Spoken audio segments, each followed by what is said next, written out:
Assalamualaikum warahmatullahi wabarakatuh.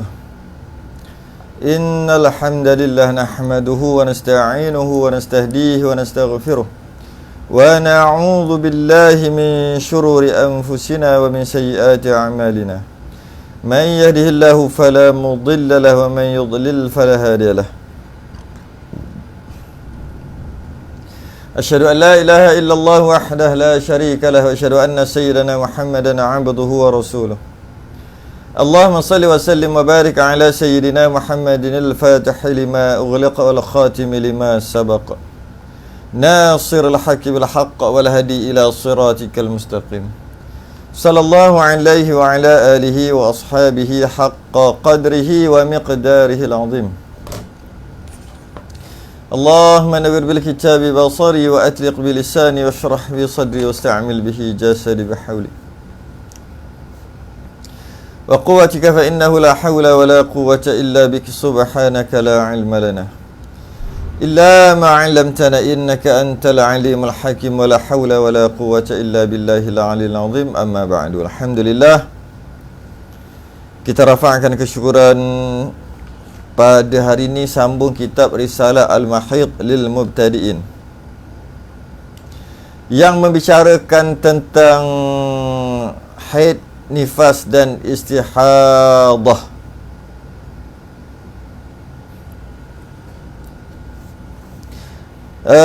Muka surat 37, sifat darah haid.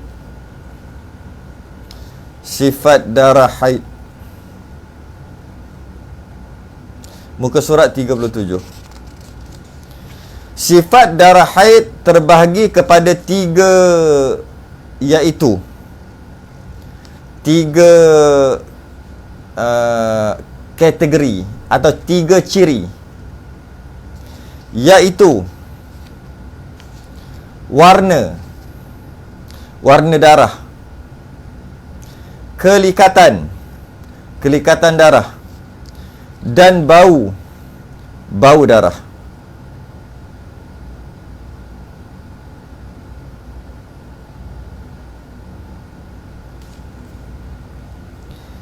Sifat darah haid terbahagi kepada tiga, iaitu warna, kelikatan dan bau. Warna haid, yang pertama warna dulu. Warna haid terbahagi kepada 5 kekuatan. 5 kekuatan, iaitu kehitaman, kemerahan, merah kekuningan ataupun coklat keperangan, kekuningan, kekeruhan atau warna tanah.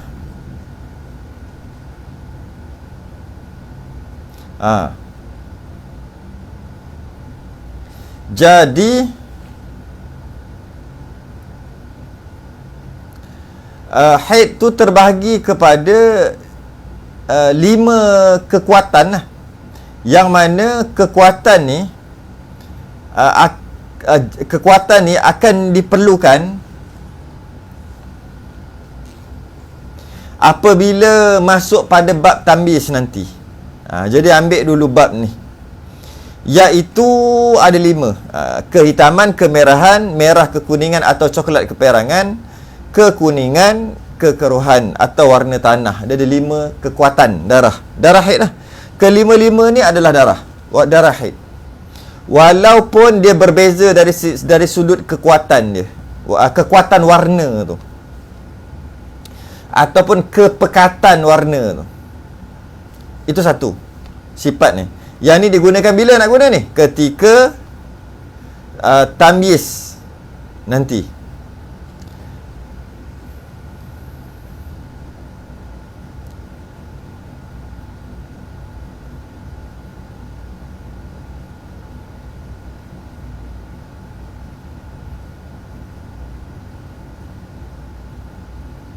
Baik, sambung baca.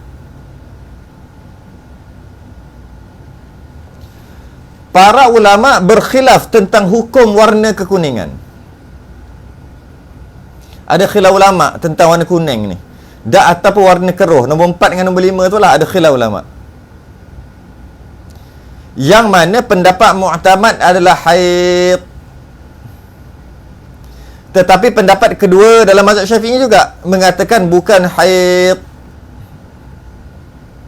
Bukan haid. Jadi ada khilaf ulama.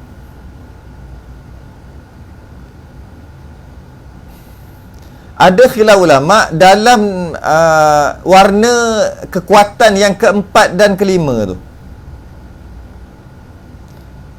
Keempat dan kelima.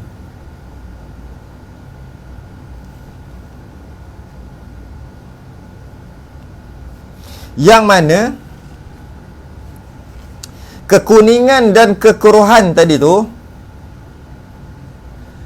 dia adalah bukan kekuningan dan keruh warna tanah tu bukan haid mengikut pendapat yang kedua. Mengikut pendapat yang kedua dia bukan haid.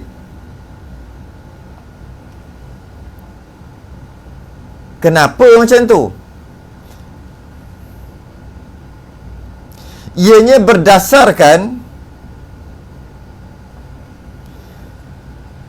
perbezaan pandangan riwayat Sayyidatuna Aisyah dan Sayyidatuna Ummu Atiyah radhiyallahu anhuma. Kenapa berlaku perbezaan tu? Kerana ada dua riwayat. Riwayat Sayyidatina Aisyah dan riwayat Sayyidatina Ummu Atiyah bertentangan, tak sama. Riwayat Sayyidatina Aisyah ada pada muka surat 31. Buka. Masing-masing buka. Muka surat 31 yang menceritakan tentang riwayat Sayyidatuna Aisyah radhiyallahu anhuma. Kanatin nisa'u yab'athna ila Aisyah radhiyallahu anha bidurjati fiha al-kursuf fihi sufratu min damil haidi fataqulu la ta'jalna hatta tarayna al-qassata al-bayda turidu bidzalika tuhr minal haidati. Dahulu para wanita datang menemui Aisyah radhiyallahu anhuma dengan menunjukkan kain yang berisi kapas. Pakat-pakat tunjuk kat dia kapas, yakni yang dimasukkan ke dalam faraj yang padanya ada kesan kekuningan, yakni kesan darah haid ujung-ujung tu. Lalu Aisyah berkata kepada mereka, janganlah kamu tergesa-gesa untuk mandi dan bersolat sehinggalah kamu melihat warna cecair putih pada kapas yang menunjukkan suci daripada darah haid. Itu riwayat Sayyidatuna Aisyah yang dia mengatakan selagi tak putih, selagi ada warna, jangan mandi. Selagi ada warna, jangan mandi. Tunggu putih, sama ada keluar cecair putih ataupun kapas tu cek kapas tu tetap warna putih juga, mana tak ada perubahan warna, maka baru mandi. Berbeza dengan riwayat Sayyidatuna Ummu Atiyah. Dia kata kunna la na'uddul qudrata wal sufrata ba'da tuhrin syai'a. Kami tidak menganggap warna keruh dan warna kuning setelah waktu suci sebagai haid. Maka Sayyidatuna Ummu Atiyah kata bahawasanya kuning dan keruh mereka tak anggap haid, mereka mandi atau mereka sembahyang, mereka ibadah. Kata Aisyah, selagi tak putih, selagi ada colour, jangan mandi. Kan bertentangan tu, kan tanakut tu, bertentangan di antara dua ni. Jadi bila macam tu, oleh kerana berlaku perbezaan pandangan ni lah ada khilaf, yang mana pendapat mu'tamad adalah pendapat yang diriwayatkan daripada Sayyidatina Aisyah, iaitu warna keruh dan warna tanah adalah warna haid, jadi tak boleh mandi, tak boleh ibadah lagi. Maka manakala mazhab lain, pendapat malah mazhab Syafi'i juga, pendapat yang kedua mengatakan warna keruh dan warna tanah adalah bukan haid mengikut riwayat Ummu Atiyah. Jadi kerana itu berlaku perbezaan. Jadi pendapat muktamad yang kita nak guna yang mana? Kita nak guna keruh dan kuning adalah haid juga. Sambung. Jika pada darah haid terdapat bebenang atau jaluran yang lebih kuat warnanya, maka warna bebenang diambil kira. Jika darah tu keluar sekali dengan benang, sekali dengan benang, macam benang, ataupun ada jalur yang mana jalur tu warna yang lebih kuat, contohnya warna hitam, ya, warna kuat, dan darah tu warna yang lemah sikit. Kuat lemah bergantung kepada 5 tadilah, hitam, merah, kuning, merah kekuningan, hitam, merah, merah kekuningan ataupun coklat keperangan, kuning, keruh. Tu dia punya turutan. Tiba-tiba darah tu warna, adalah bahagian warna mana satu, tetapi jaluran dia warna yang lebih kuat. Dan biasanya macam tu lah benang tu, ataupun gumpalan darah tu warnanya lebih pekat daripada warna darah itu sendiri. Maka yang mana nak diambil kira? Yang mana? Maka yang diambil kira adalah yang kuat, iaitu yang berbenang atau jaluran ataupun gumpalan darah tadi. Yang itu nak diambil kira, maknanya darah dia berwarna jalur tu lah. Ambil jalur tu, sebab warna jalur tu lebih kuat daripada warna darah. Jadi kalau dia kata contoh kat sini, tengok contoh kat sini. Contohnya warna darah kemerahan, tetapi ada bebenang hitam, gumpalan hitam, jaluran hitam, maka warna yang diambil kira adalah warna hitam. Yang ambil warna hitam. Jadi sebab apa? Sebab jalur tu warna hitam, gumpalan warna hitam, darah warna merah. Maka kita namakan haid dia warna hitam. Kita tak namakan haid dia warna merah. Buat apa nak tentukan warna hitam ke warna merah ni? Biarlah haid tetap haid juga. Ya, betul. Tapi buat apa nak tentukan? Nanti dalam masalah tambis nanti penting untuk tentukan. Sekarang tak tahu lagi. Kenapa perlu ditentukan? Dah haid lah, tak kisahlah warna apa pun. Ya, betul. Tapi ada keadaan nanti sangat diperlukan warna tadi tu. Bila kata darah keluar warna apa? Dia kata warna merah. Warna darah. Sedangkan ada jaluran hitam. Sepatutnya dia kena kata warna hitam. Okey. Tapi dia silap. Nantilah pelajaran akan datang. Tapi kena faham yang ni dulu. Jadi kalau kata darah warna apa? Warna merah, dia kata. Ada jalur tak? Ada jalur. Jalur warna apa? Jalur warna hitam. Bukan merah. Jawapannya hitam. Tapi merah banyak. Jalur tu sikit aja. Tetap juga kira hitam. Okey. Jika warna darah kemerahan dan ada bebenang kekuningan. Darah merah, benang kuning. Gumpalan tu warna kuning. Jadi dia terbalik pula. Darah tu lebih kuat daripada jaluran, daripada benang tadi. Tadi benang tu, darah tu lebih kuat. Kuat nak ambil kat mana? 1 sampai 5 tu lah. Jaluran berbenang tadi, gumpalan tadi lebih kuat daripada darah. Maka ambil yang gumpalan berbenang jaluran tadi, iaitu yang kuat. Macam mana kalau jaluran benang gumpalan tadi warna dia lemah, iaitu warna kuning contohnya. Darah warna merah, darah lagi kuat daripada jaluran gumpalan tadi. Adakah nak kata darah dia darah kuning? Soalannya. Tidak. Kerana maka warna yang diambil kira maka yang diambil kira adalah merah, bukannya kuning, kerana yang dikira adalah lebih kuat warnanya. Bukan tengok jaluran sangat pun, ni bukan. Jika ada dalam darah haid tu ada stompok ke, ada jalur-jalur ke, ada sikit lah yang darah tu kuat, darah kuat, dan banyaknya darah tak kuat, maka yang dikira adalah darah kuat. Dia tak kira darah yang tak kuat, walaupun darah tak kuat tu banyak.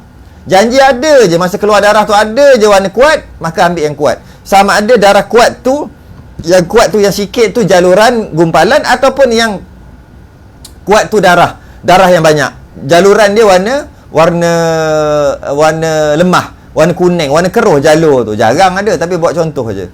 Maka yang diambil yang kuat, bukan ambil jalur. Tadi kata ambil jaluran sebab jaluran tu warna kuat.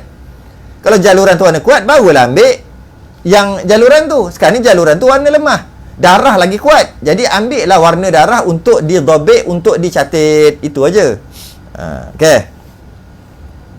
Seterusnya.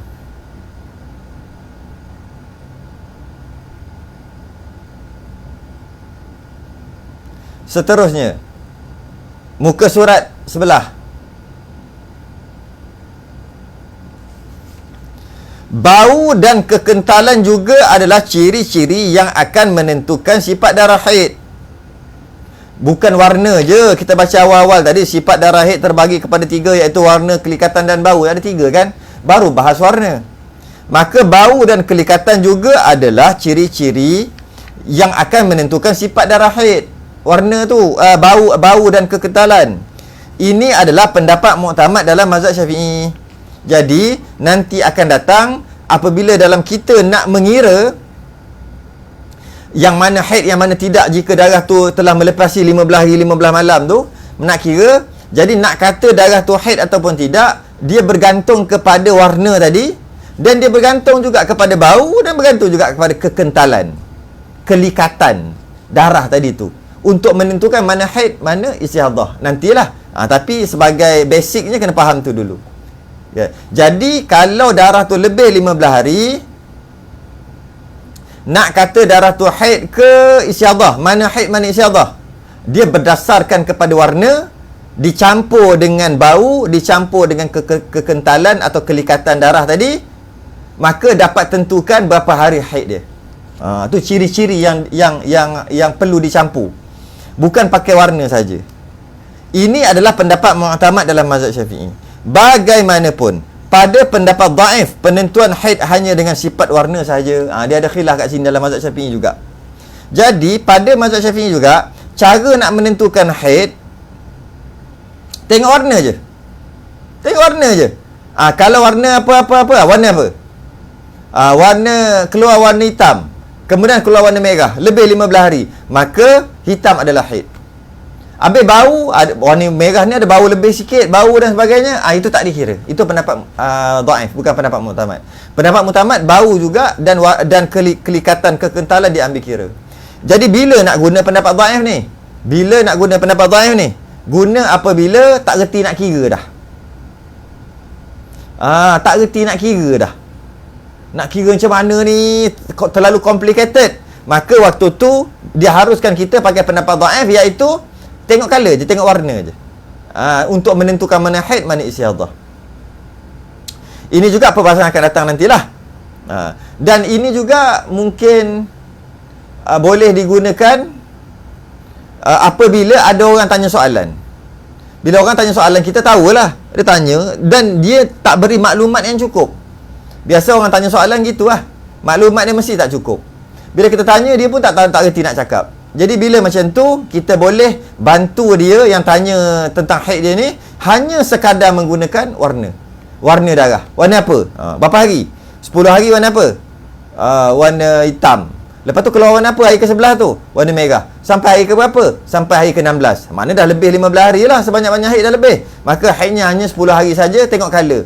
Bau tak payah tengok lah. Sebab dia sendiri pun tak catat, dia sendiri pun tak dapat nak pastikan. Jadi kita nak bantu dia dengan cara apa? Guna pendapat dhaif. Gitu lah. Mungkin juga boleh guna pendapat dhaif, iaitu hanya sekadar guna warna saja bagi orang baru belajar. Mereka yang baru belajar, masa saya dulu mengajar dulu awal-awal 10 tahun lepas, tak bincang pun bau dan kelikatan. Hanya cerita tentang warna saja.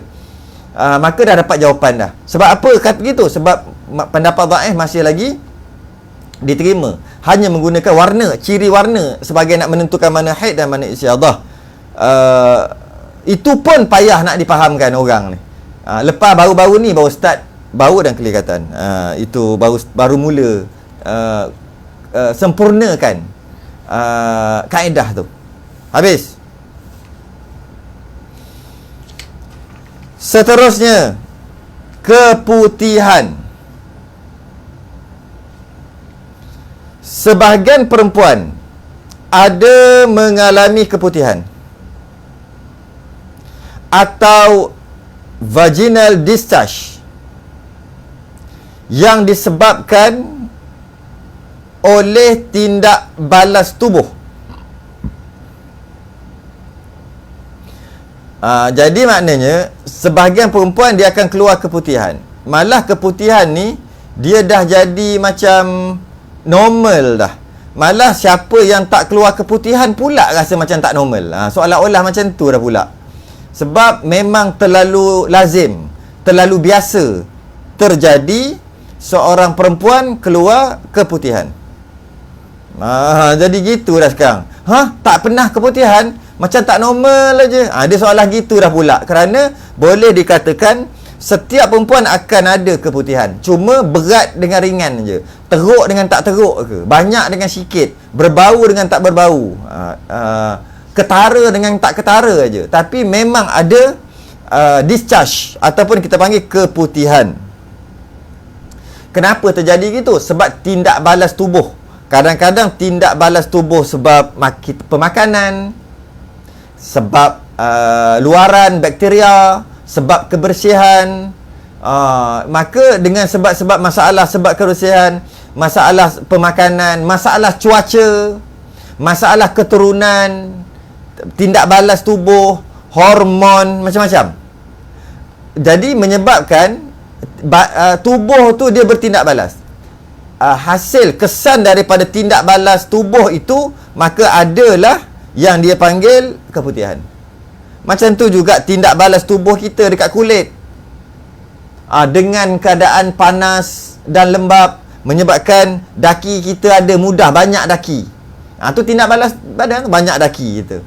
Sebab panas dan lembab, maka banyaklah daki.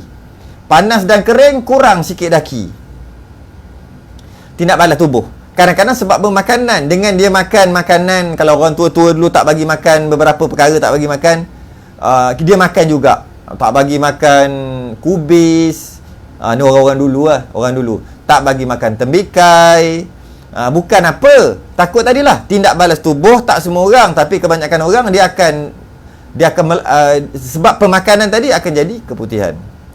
Tak bagi makan kapur. Kapur makan tu banyak-banyak, sikit-sikit boleh. Macam-macam lagi yang tak bagi. Jadi menyebabkan akan ada keputihan dengan sebab pemakanan tadi. Dan kalau kadang-kadang makan jaga dah, tapi sebab memang keturunan gitu, jenis tindak balas tubuh dia gitu, boleh jadi juga. Jadi macam-macam sebab. Kadang-kadang okey semua dah, tapi sebab cuaca. Cuaca yang memudahkan discharge ataupun keputihan tadi berlaku dan sebagainya. Okey? Atau mungkin juga kerana jangkitan. Boleh jadi sebab bakteria, virus, kulat, protozoa, betul tak sebut? Takut salah pula. Jadi datang jenis-jenis itulah. Kalau di kulit, di kurap, panau, tapi ada juga sebab jangkitan bakteria. Mungkin sentiasa basah ke, tak lembab ke, ataupun sentiasa kering ke, ataupun ada apa-apalah. Ataupun sebab apa lagi? Sebab menopause. Sebab menopause boleh jadi. Sebab menopause, maka terjadilah keputihan tadi. Mungkin juga sebab stres. Sebab stres.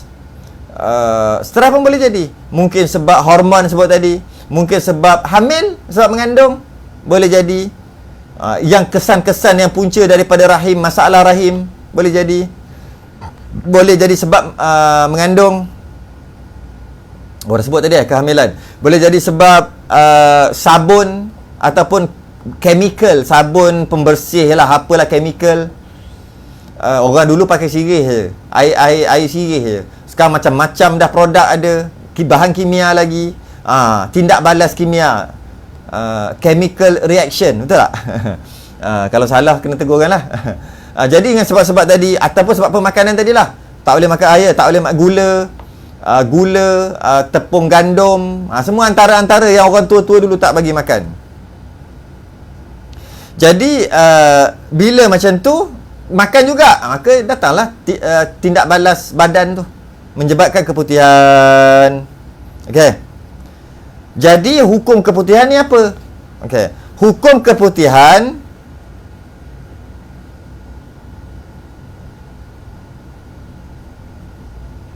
oh, tak habis baca lagi.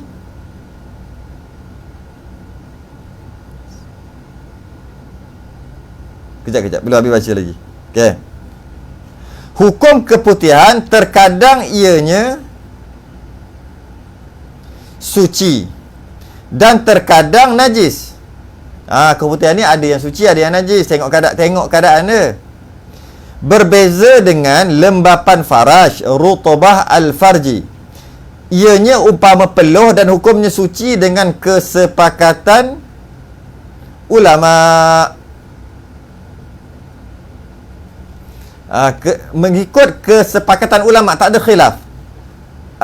Rutubah al-farj ataupun lembapan faraj yang memang ada pada setiap wanita bagi menjaga ekosistem kawasan tu supaya sentiasa lembap, supaya bakteria-bakteria jahat tak boleh membiak. Dan supaya terjaga rahim yang kat dalam tu, bakteria ke virus apa tak masuk yang boleh merosakkan rahim, yang menyebabkan nak mengandung tak boleh nanti. Maka apa kita panggil lah, ekosistem, boleh tak? Ke environment, ke ekosistem. Ya Allah buat tu cantik dah. Macam Allah buat contohnya telinga kita. Bila ada telinga kita, ada tahi telinga. Selain dari apa fungsi tahi telinga tu? Selain daripada tahi telinga tu, fungsi dia tu lebih macam daki telinga.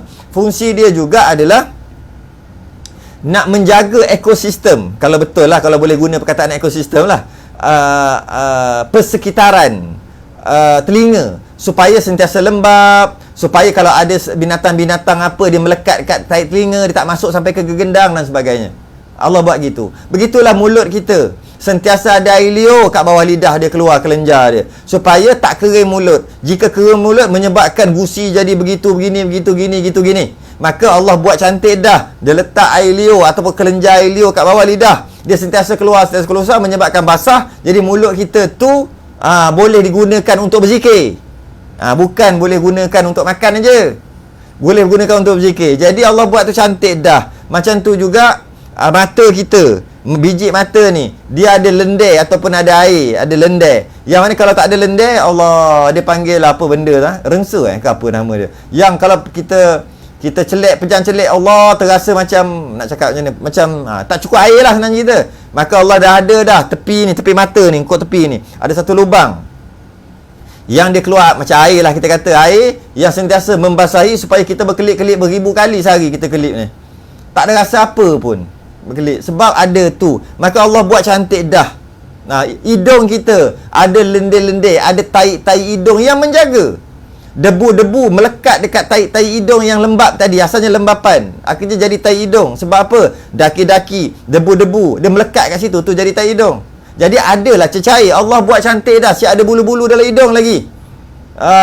Kenapa Allah buat tu? Menjaga, apa istilah kita panggil lah, saya panggil ekosistem lah, ataupun environment lah, hidung tu, supaya tak menyebabkan masalah masuk ke dalam, dah masalah pula kan. Begitulah juga bahagian-bahagian anggota yang lain, termasuklah lembapan faraj. Ya Allah buat sama juga, supaya nak jaga kawasan tu, supaya tak jadi penyakit. Lembapan faraj, rutubah al-farji, dia umpama peluh aja, iaitu hukumnya adalah suci dengan kesepakatan ulama. Berbeza dengan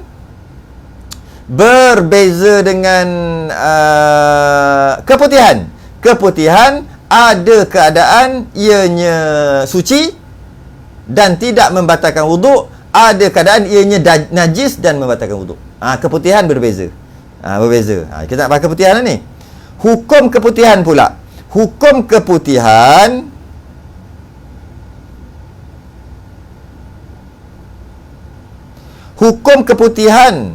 atau apa-apa cecair yang keluar dari faraj terbagi kepada 4 keterangan. Yang keluar, yang kita khususkan kepada keputihan lah bahas kita, tapi boleh kiaskan dengan cecair-cecair lain juga. Terbagi kepada 4 keterangan, 4 bahagian. Yang pertama, jika ianya cecair ataupun keputihan ataupun apa-apa tadilah, Selain daripada rutubah al-farji tadi, selain daripada lembapan wanita tadi, itu memang suci kat mana-mana pun. Ini selain daripada tu, jika keluar sama ada keputihan ataupun mungkin lenderan, jika ianya berasal dari had zahir faraj, dia duduk dekat zahir, dia bukan duduk kat batin, bukan duduk, berasal asal usul, puncanya daripada zahir. Kat mana zahir tu? Iaitu kawasan yang wajib dikenakan air ketika mencangkung untuk istinja dan mandi hadas besar.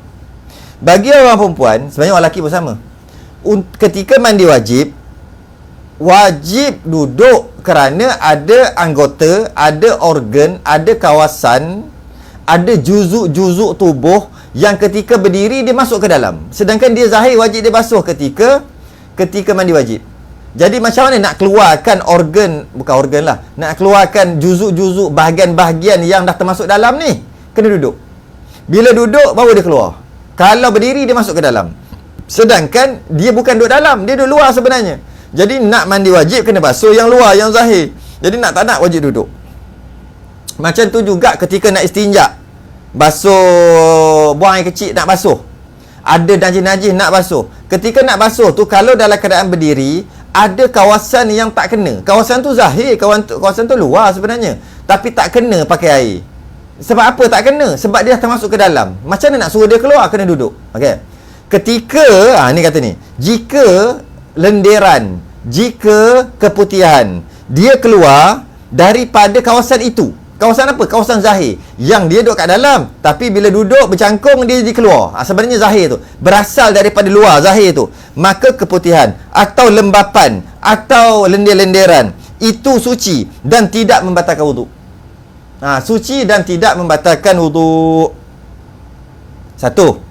Jadi kena tahulah asal usul lenderan, keputihan tadi berasal daripada mana?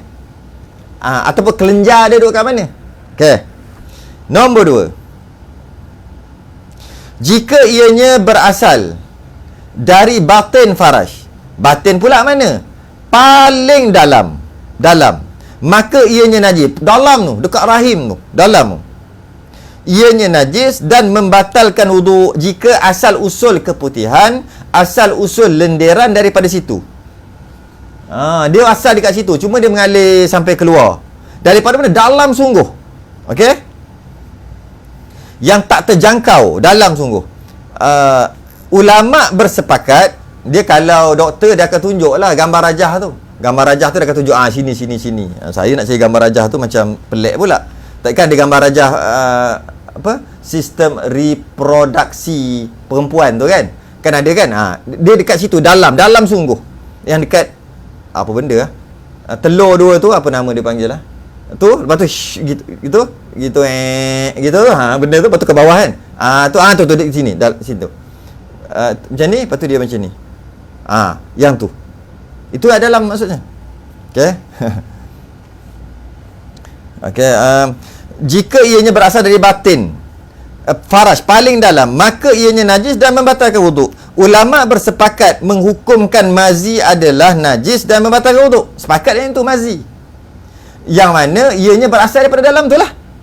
Okey, daripada batin tu. Yang mana ianya berasal daripada had batin, dari had batin. Oleh yang demikian, sesuatu yang berasal dari had batin maka hukumnya najis seperti mazi. Jika keputihan tu berasal daripada situ, daripada tempat asal usul mazi, ujung tu dekat pangkal rahim, maka dia adalah najis. Dia adalah najis dan membatalkan wuduk. Okey. Yang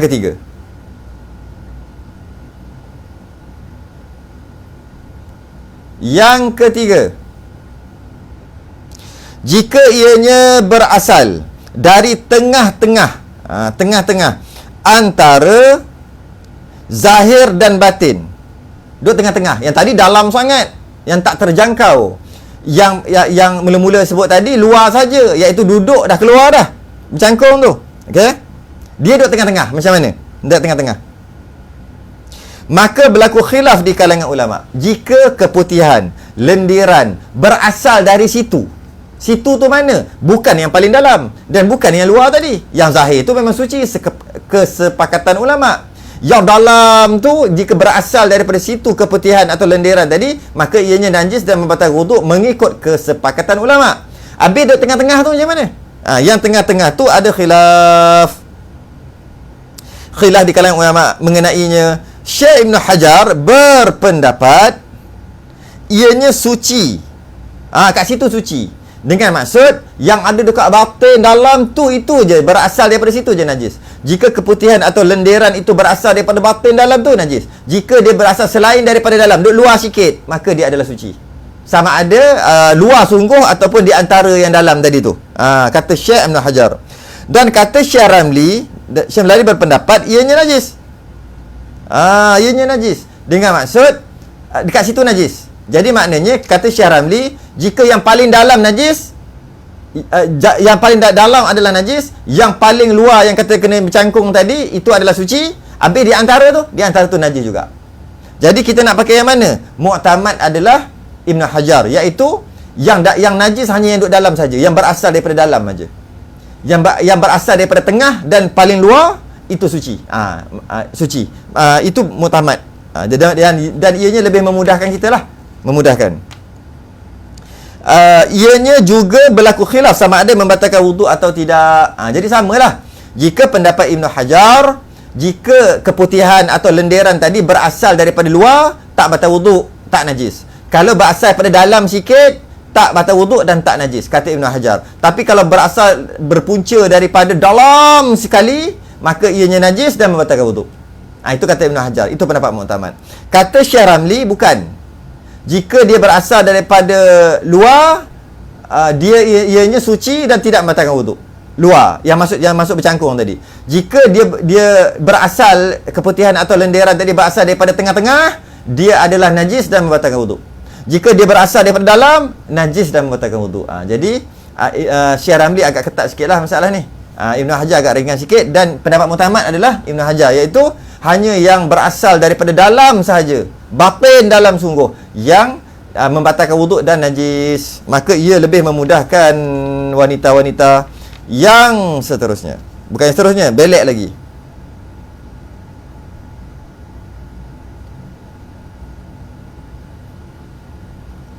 Yang keempat, soalannya, macam mana kita nak pastikan dia asal daripada mana? Mana tahu dia keluar kot daripada batin, asal usul lendiran atau keputihan tadi, ataupun daripada tengah, ataupun daripada luar. Mana tahu dia berasal daripada mana? Maka jawabnya adalah, itu kalau dia dapat pastikan. Dia tahu melalui pengalaman, dia tahu melalui ilmu dia yang ada. Dia ada ilmu tentang perkara tu, maka ikutlah ilmu dia, ikutlah pengalaman dia tadi. Nak tahu ianya berasal daripada mana, dalam ke, tengah ke, luar ke. Jadi macam mana pun kalau dia tak perasan juga, tak dapat tahu juga, tak dapat dipastikan macam mana, pengalaman tak ada, ilmu tak ada, ataupun tak dapat dipastikan macam mana. Jika tidak dapat dipastikan atau syak puncanya, sama ada dari zahir atau batin dalam yang sepakat kata najis dan membatalkan wuduk tadi, maka ianya tidak membatalkan wuduk dan tidak dihukum najis. Mudah lagi, kerana terdapat kaedah fiqh yang masyhur, al-yaqinu la yuzalu bisyakkin.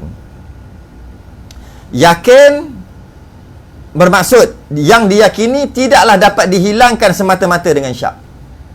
Sekarang keluar tak ada ilmu, keluar tak ada pengalaman, tak tahu dia ni berasal daripada mana. Aku nak pakai Ibn Hajar ni, pendapat Ibn Hajar, iaitu jika ianya berasal daripada batin dalam, dia ada najis dan membatalkan wuduk yang keluar ni. Tapi kalau ianya berasal daripada tengah ataupun luar, tak perlu basuh sebab dia bukan najis dan tidak membatalkan wuduk. Soalannya, mana tahu daripada mana syak ni, dalam ke luar ke, tak tahu ni. Mungkin dalam, mungkin luar, mungkin tengah. Kalau tengah tak apalah, suci. Kalau luar tak apalah suci, kalau dalam najis, batal wuduk. Macam mana ni? Tapi tak tahu ni, tak ada pengalaman dan tak ada ilmu dan tak boleh nak tentukan. Maka ianya tidak membatalkan wuduk dan tidak dihukum najis. Sebab yakin apa?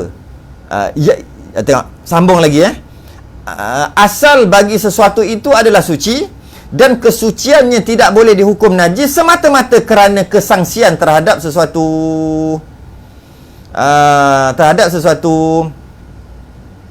Jadi asalnya manusia ni semua suci. Semua suci, belah dalam belah luar semua suci. Kemudian keluar, bila keluar keputihan ke, keluar lendiran ke, nak kata entah-entah daripada dalam kot, batin kot, tak boleh nak entah-entah. Nak kata ianya najis dan membatalkan wuduk, mesti yakin. Yakin tak? Tak yakin. Maka kembali kepada asal, iaitu suci. Itulah kaedah dia. Kaedah dia. Jadi tak boleh dihukum najis semata-mata kerana kesangsian. Entah-entah ya kot. Dia tak boleh gitu. Kena yakin ianya daripada batin, barulah ianya dihukum najis dan membatalkan wuduk. Okey. Begitu juga apabila telah berwuduk. Sambung lagi. Begitu juga apabila telah berwuduk, maka tidaklah terbatal wuduk semata-mata dengan sangkaan telah keluar najis sahaja. Berdasarkan kaedah fiqh, al-aslu baqa'a makana ala makana. Ada sambung lagi kawaidul fiqh ni, hatta yaqumud dalilu an khilafih. Banyak lagi. Yang bermaksud pada asasnya sesuatu itu kekal mengikut keadaan asalnya sehingga datang bukti sebaliknya. Jadi manusia lelaki ni kawasan mana pun dia adalah suci. Jadi nak kata najis, bawa datang bukti. Tak ada bukti, dia adalah kekal suci. Dia kembali kepada hukum asal, iaitu kekal suci. Jadi tak boleh baca. Okay.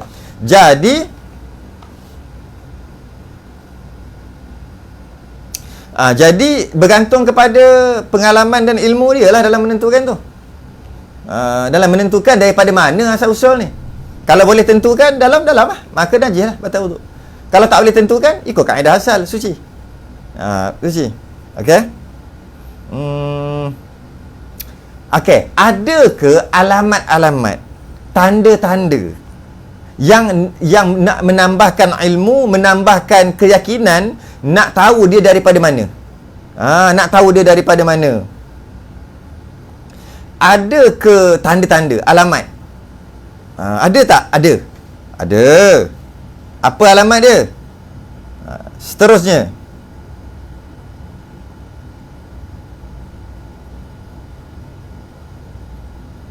Okay. Ada ke kaedah untuk menguatkan keyakinan, nak tahu dia daripada dalam, batin ataupun zahir? Kaedah dalam menentukan punca keputihan, punca duduk keluar kat mana, sama ada berasal daripada zahir atau batin. Kat tengah kita tak sebut dah, kat tengah tu, sebab kat tengah tu ada khilaf. Jadi kita ambil pendapat Ibn Hajar, kat tengah tu adalah keluar daripada situ adalah suci juga. Sebab tu saya tak tulis dah yang tengah, berasal daripada zahir, daripada tengahnya atau pada batin. Tak sebut gitu dah. Sebab kita ambil pendapat Ibn Hajar yang mengatakan kat tengah tu suci macam di luar juga. Yang hanya najis daripada batin. Jadi senanglah kan. Jadi kaedah dalam menentukan punca keputihan, dia keluar berasal daripada mana, sama ada berasal daripada zahir ke atau daripada batin, adalah dengan melihat sifat-sifatnya. Boleh nak menguatkan keyakinan dia daripada dalam atau tidak, tengok sifat-sifat apa, sifat-sifat lendiran atau keputihan tadi. Jika ianya bersifat dengan sifat yang kuat, seperti berbau tajam, tengik, atau mempunyai warna keruh, atau kuning yang ketara, maka ianya berasal daripada batin faraj yang paling dalam. Jika ketara sangat, baunya ketara, warnanya ketara, tak macam normal, maka keyakinan yang mengatakan ianya daripada batin, yang ianya membatalkan wuduk dan ianya najis mengikut kesepakatan ulama' lebih kuat lagi, dengan ciri-ciri yang kita nampak pada keputihan atau lendiran tadi. Jadi boleh menambah lagi lah keyakinan tadi tu. Macam mana pun jika tetap juga tak boleh nak yakin, pakai kaedah asal, iaitu suci. Gitu lah. Tak cukup lagi keyakinan nak kata ianya daripada batin. Tak cukup keyakinan lagi, maka suci lah. Ini untuk menambah keyakinan aja. Okay? Yang mana keputihan ni dia warna putih, lendiran putih, ataupun kadang-kadang kuning. Tapi kuning tu tak ketara, yang keluar berasal daripada faraj tu. Dan kadang-kadang dia berasal daripada cervix. Di situ. Jadi ianya memang normal jika lendiran putih ataupun kuning tak ketara, ataupun bau-bau biasa, bau tapi biasa-biasa. Itu normal, keputihan normal. Maka bila sebut normal, maka yakinlah kita ianya daripada luar ataupun daripada tengah. Ada juga keputihan yang jenis berpenyakit. Lendir dia kental, berbau kuat, warna kelabu, warna kuning, warna hijau, bau busuk, terlalu ketara. Mungkin daripada jangkitan kuman, boleh jadi juga bakteria kulat. Maka semakin kuat kita nak kata dia berasal daripada batin. Begitu aja. Macam mana pun ini sekadar alamat sahaja. Kalau tetap juga tak boleh yakin, tak semestinya. Kadang-kadang jangkitan kuman daripada luar pun dia boleh jadi.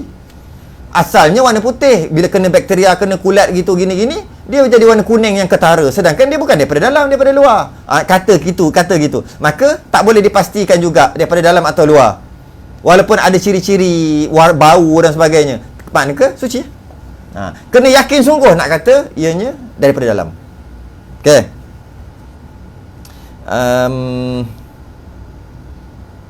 Jika sambung lagi,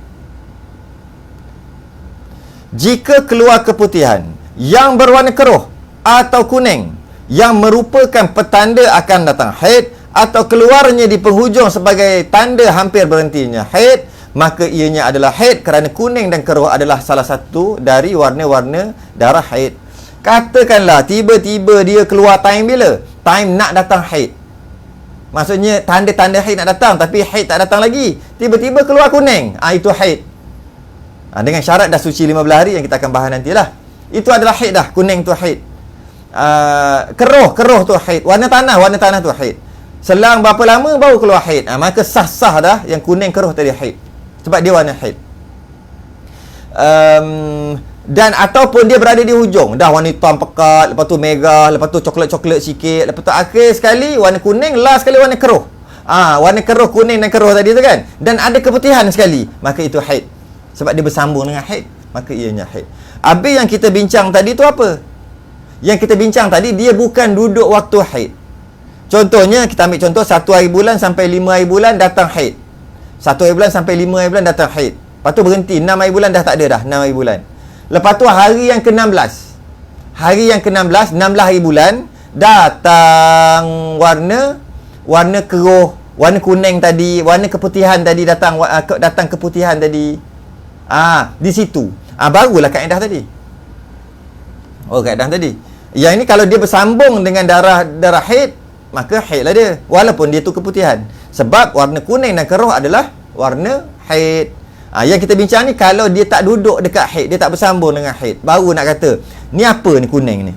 Baru nak cerita kuning ni keputihan. Keputihan ni berasal daripada mana, gitu. Jika dia bersambung, dia haid walaupun keputihan. Okey, cukup setakat tu dulu untuk malam ni. Jadi insya-Allah kita akan sambung akan datang. Tempoh masa haid dia agak panjang sikit, makan masa 1 jam untuk selesaikan, ataupun 50 minit juga ni, 40-50 minit. Tempoh masa haid kita akan sambung insya-Allah akan datang. Muka surat 41, tempoh masa haid. Wallahu a'lam. Kita sudahi dengan tasbih kafarah dan suratul subhanakallahumma hamdik asyhadu an la ilaha illa anta astaghfiruka wa atubu ilaik. Bismillahirrahmanirrahim. Al-'asr innal insana lafi khusrin illa alladhina amanu wa 'amilus shalihat wa tawassaw bil haqqi wa tawassaw bis sabr. Assalamualaikum warahmatullahi wabarakatuh.